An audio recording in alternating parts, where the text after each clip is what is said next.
Mga ka-amazing! Pet lover din ba kayo tulad ko? Siguradong matutuwa kayo sa kwentong amazing tungkol sa asong pusa.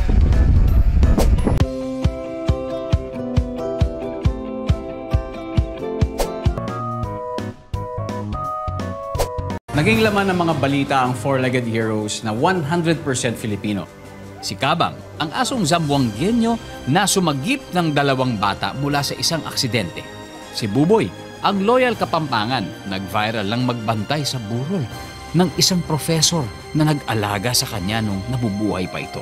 Si Dagul, na taga Baguio, sinagip ang kanyang amo mula sa isang nakamamatay na landslide. Ilan lang sila sa mga naging inspirasyon ng marami para respetuhin ang breed ng aso na may tuturing na sariling atin, ang asong Pinoy o Aspin. Ngayon, may isang Aspin na napapansin dahil sa pagiging fashionista, si Princess Panda. Ang kanyang style, malamang namana niya sa kanyang human, ang kapwa-kapuso kong si Heart Evangelista. Miss Heart, welcome to Amazing Earth. Maraming may alam na dog lover ka. Pero ang Aspin, bakit malapit sa puso mo? We had a place in Carmona, Cavite. And then, madaming mga asong kinakatay sa labas. And since we had Aspins, sobrang shock for us na makarinig ng asong kinakatay. That's when namulit yung mga mata namin. And then as I got older, my dad would also tell me na itong nangyayari. So I started to become very active with paws. And aside from paws, I would also foster on my own. Because parang sa namong askal, parang madumi, may rabies, or nangangagat. We had to change the mentality, and by giving her a good life and showing her people na, you know, she deserves a really nice collar too, or she deserves a nice blanket, then it changes the way people think.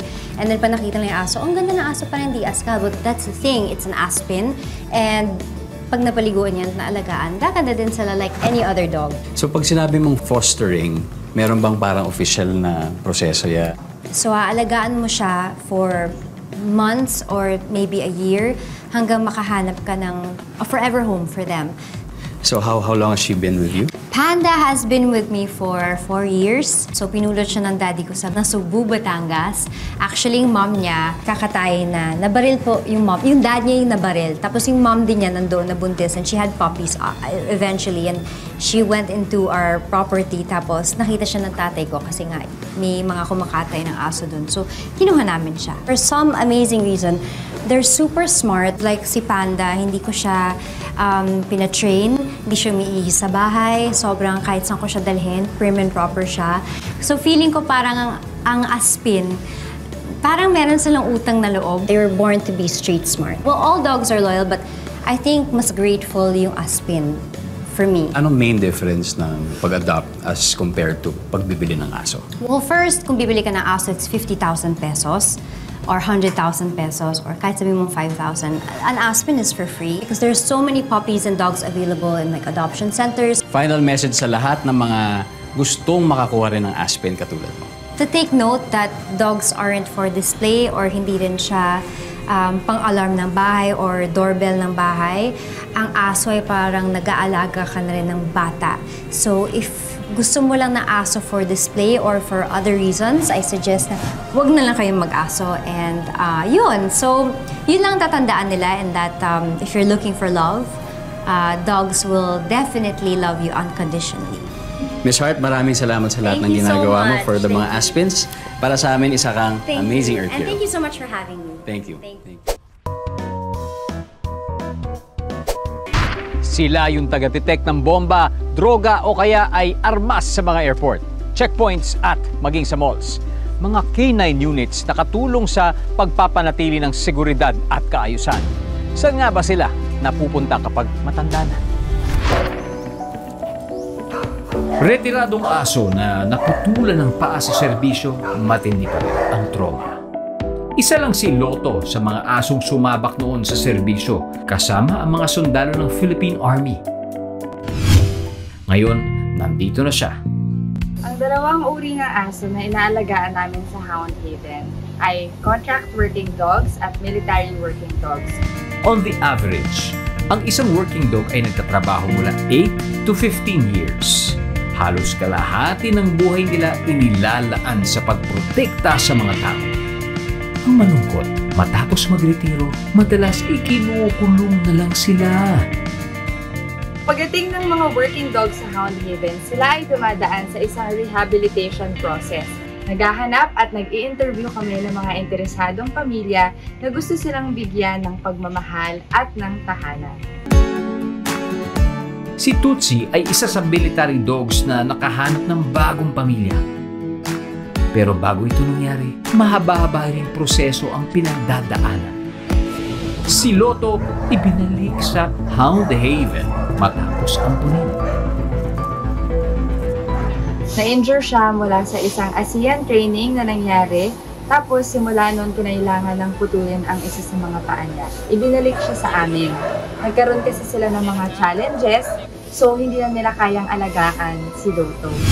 Taong 2017 nang opisyal na magbukas ang Hound Haven para sa mga retired working dogs. Ngayon, mayroon na silang 17 na aso dito. Matapos ang mahabang panahong pagsiservisyo, hindi medalya ang reward ng mga bayaning aso. Tama lang na suklian natin ang serbisyong yon ng pagmamahal sa nalalabing sandali ng kanilang buhay.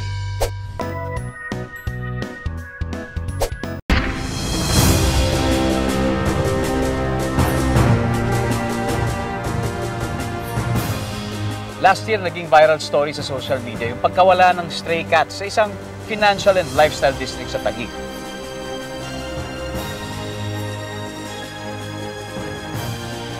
Wala kasing katiyakan kung saan dinala ang pinick up ng mga pusa. Isa sa mga nagsalita noon tungkol sa issue ay ang CARA Welfare o Compassion and Responsibility for Animals Philippines. Kasama natin ngayon ang senior CARA volunteer na si Sir Jeff Diaz. Sir Jeff, welcome to Amazing Earth. Yes.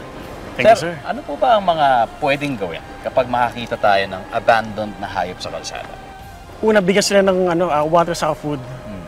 Tapos, while binibigyan sila, mas maganda double check sila kung merong open wound or injuries. So, yun yung mga palatandaan na kailangan mo siya dalhin sa vet. Kasi hindi natin sila pwedeng iwan sa lugar na nakita na sila kasi magbabago yung panahon. Pag umaraw, may stroke sila. Pag umulan naman, pwede sila mabasa and lalo magkakasakit. While pag nasa highway naman, lalo sila ma-aksidente. Pag na-check na sila ng vet, mas magandang ma-poster muna siya kung sino yung nakakuha. Tapos pag naka-recover na siya, doon na siya pwedeng humingi ng tulong sa mga shelter or animal welfare group sa social media kung paano siya ma-adapt. Maganda ba mag-adapt o mas magandang bumili? Anong sa tingin? Para sa akin, mas maganda mag-adapt kasi ngayon sa overpopulation ng mga stray cats, stray dogs na na-rescue sa mga shelter, sa mga ibang animal group society here sa Pilipinas. Nakasave tayo ng one life, mabibigyan sila ng forever home. Paano po ba mag-adapt? You need to check the pictures, names sa website namin. Then after that, kailangan nila ma-meet yung dog or cat. Yun ang pinaka-crucial sa amin. Kasi doon nila dapat makita kung match sila ng cat or dog. Lifestyle, ugali, they will need to fill up an adoption form. Tapos kami, yung group namin, we do background check, home visit, and interview sa kanila. So doon ay malaman kung meron silang other pets, kung sino silang family maiwan doon pag umalis sila, or nasa ano yung place sila.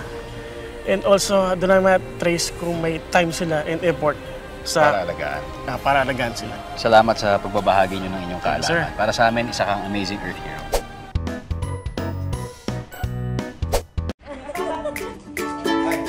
Sila ang bagong social media sensation. Literal na the next big thing dahil sa kanilang size. Mga giant poodles. Halos mas malaki pa nga sila kaysa sa tao. Pero ang mga dambuhalang ito, gentle giant naman pala. Kaya naman, alagang-alaga sila ng mag-asawang dermatologist na sina Dr. Ivy at Dr. Z. Teo. Taong 2019, nang matanggap ni Dr. Ivy bilang Christmas gift mula kay Dr. Z ang una nilang giant poodle na si Berlin. Nung una, hindi siya makapaniwala sa manla-bear na size ng aso dahil sa pagiging mabait, malambing at clingy nito. Hindi nagtagal, nadagdagan ng kalaro si Berlin na Paris, Lisbon, Cairo at Oslo. Mukhang kinukumpleto na mag-asawa ang capitals ng iba't ibang bansa. Pero hindi raw biro ang halaga ng mga giant poodles na ito. Malaki man ang investment, worth it naman daw bawat sentimong ginagastos nila sa kanilang giant fur babies.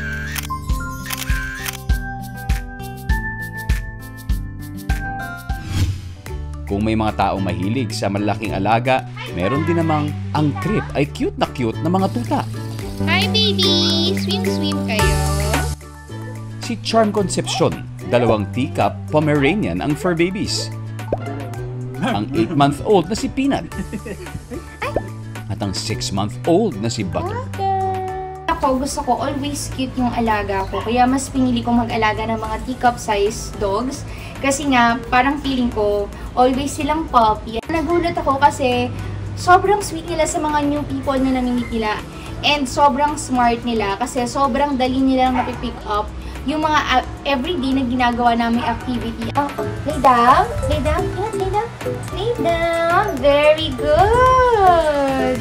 Ako yung tipo ng fur mommy na lagi ko silang hug, kiss. Ganun ko kasi sa kanila ipakita yung love ko sa kanila. Very low maintenance sila. Pagdating sa food, sa pagpapagroom sa kanila, sobrang mura lang talaga ng maintenance nila, guys. And iba pala talaga pag meron kang fur baby. Parang dahil nga very loyal sila sa'yo, lagi nilang gustong kasama ka. Yun pa lang, talagang very fulfilling and iba yung happiness talaga na naidudulot nila. Giant Poodle man o teacup Pomeranian, ang mahalaga, maayos ang pag-aalaga natin sa kanila.